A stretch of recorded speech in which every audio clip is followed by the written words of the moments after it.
here you are doing exactly what so many Israeli guests did on this show about the deaths in Gaza. You're just refusing to believe any of the numbers coming out of things.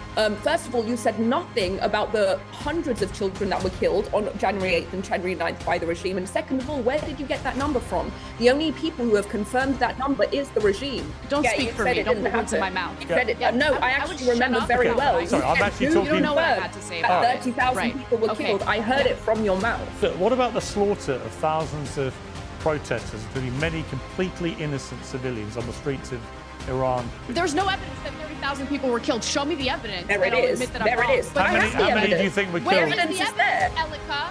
Where's the evidence? You want me to tell you? What's you the want source? Me to tell you? Yeah, go ahead. I can tell you the source. I can tell you the source because how quickly you believe in terrorist regime, but you don't believe. Just give me the source. I don't need to. I'm going to tell you right now. I'm going to tell you right now. Silence. Anna Kasparian is exposing shocking double standards on live television, and things just exploded. In this brutal segment, Kasparian confronts corporate media host Piers Morgan over the selective framing of complex foreign conflicts. While Kasparian demands intellectual consistency, Morgan immediately pivots into fierce deflection, sensationalizing unverified data. This intense clash perfectly highlights the contrast between principled journalism and the defensive, partisan dodging that completely undermines honest political debate. I'm simply saying, once you've admitted you have no idea how many were killed, I find it extraordinary that you would be so emphatic in refuting the 30,000 number. You don't know. You think 30,000 people were slaughtered in 1 week? I think it could easily have happened from the scenes that I was looking at. Yes. I don't. Okay, you don't believe it. Okay, but I don't believe it. Given that you've admitted you don't know, you don't know. Let me come back to Elika. You know, I have noticed there has been I think there has been a double standard here from people on the left who I respect, where they seem to care an awful lot more about Palestinians being killed in Gaza, which I also shared their care about, and the protesters killed in Tehran at the start of the year. And it was deafening. It was deafening. And Hollywood was deafening by its silence too. And I just think that's another thing that is just wrong about this. It's intellectually dishonest to people, right? To pick and choose which You know what's innocent dishonest, Piers? The fact that now? Iranians are getting killed right now. Civilians are getting targeted right now.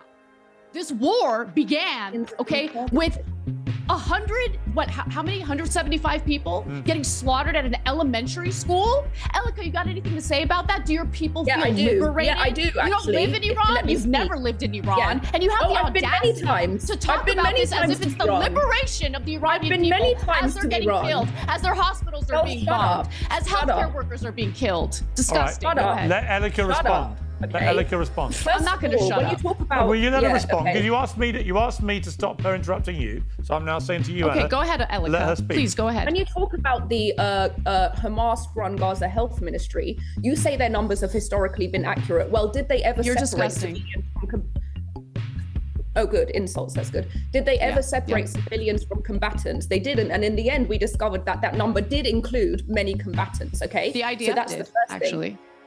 You know their numbers. Correct. That's good. 83% right? civilians. Okay, are you going to interrupt? 83%. Are you going to interrupt? Actually, Hamas said that 50,000 of them were combatants.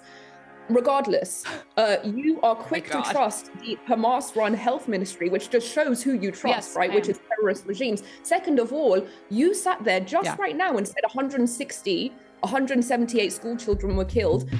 First of all, you said nothing about the hundreds of children that were killed on January 8th and January 9th by the regime. And second of all, where did you get that number from? The only people who have confirmed that number is the regime. And that just goes to show. Wait, hold on. Wait, are you denying that 175 people were slaughtered in that school? Are you denying it? Are you denying it? Let me finish my point. Because you did deny let me finish my point. Are you going to let me finish my point?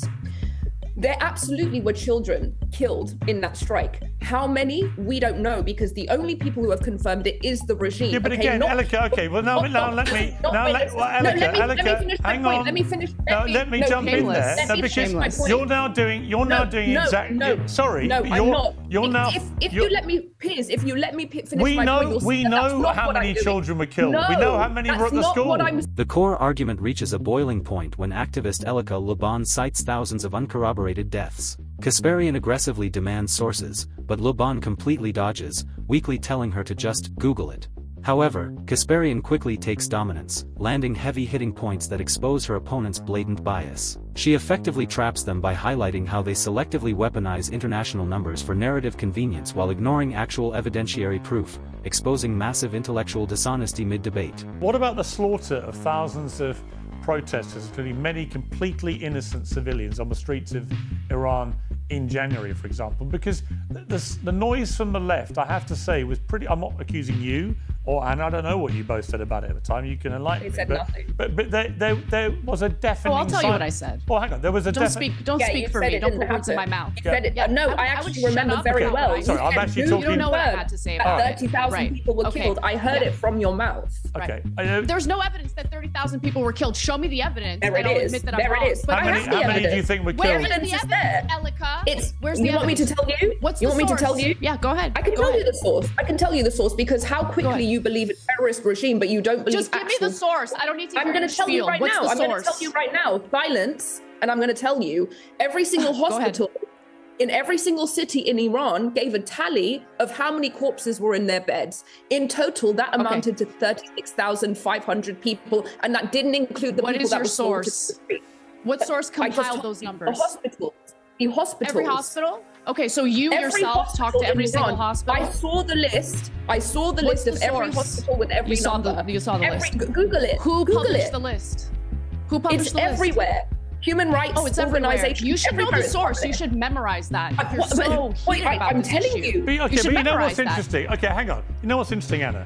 Yeah, you're having the complete reverse. You're having the complete reverse. No, I'm not. Well, I'm not. Okay, I'm going to explain. We haven't heard the New York Times just published a piece on this that I hope you read. That I hope you read. You haven't heard my question yet. Right. You care about the deaths in Palestine, but you don't care about the Iranian people. I do care about the Iranian people. Unfortunately, you got utterly enraged when people questioned the number of people who'd been killed in Gaza, rightly, because it turned out those numbers were broadly accurate, have now been admitted by Israel. And yet here you are doing exactly what so many Israeli guests did on this show about the deaths in Gaza. You're just refusing to believe any of the numbers coming out of things. So my question for you would be, well, if it wasn't 30,000, then how many do you think were killed? I don't know. I don't know exactly. So how do you know it wasn't 30,000? Hold on. Let me explain. Hang on. Elika, sorry, let me make my point. If you're going to ask a question, let me answer it. Let me answer the question. Anna, I know, but let me answer the question. My point being, the very question that I used to ask all the Israeli guests who would try and cast aspersions. I know. It's the same question I'll put to you. It's the same question to you, which is, if you don't know, how do you know it wasn't 30,000? Okay, let me explain it, okay? You don't know. No, Piers, let me explain it. Okay, when it comes to Gaza, the Gaza Health Ministry, historically, you look at the history, they have historically been accurate and very careful when they publish death tolls, okay? They're always confirmed. In fact, oftentimes, they're an underestimate. So I know to trust the Gaza Health Ministry because of its history of publishing accurate data.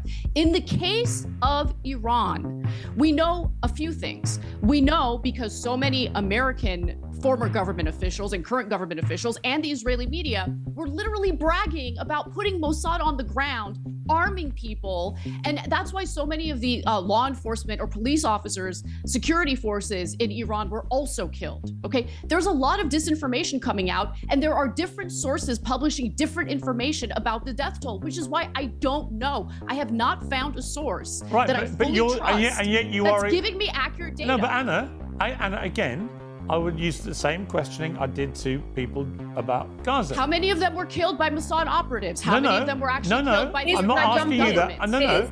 As this explosive segment concludes, Anna Kasparian ultimately makes the most sense by demanding uniform investigative standards. While the other panelists shied away from accountability, masking their factual gaps behind emotional shouting, Kasparian kept the focus on journalistic integrity. This debate proved that political bias often blinds commentators to the necessity of true objective facts. What did you think of this intense clash? Drop your thoughts below, hit that like button, and subscribe for more sharp political breakdowns.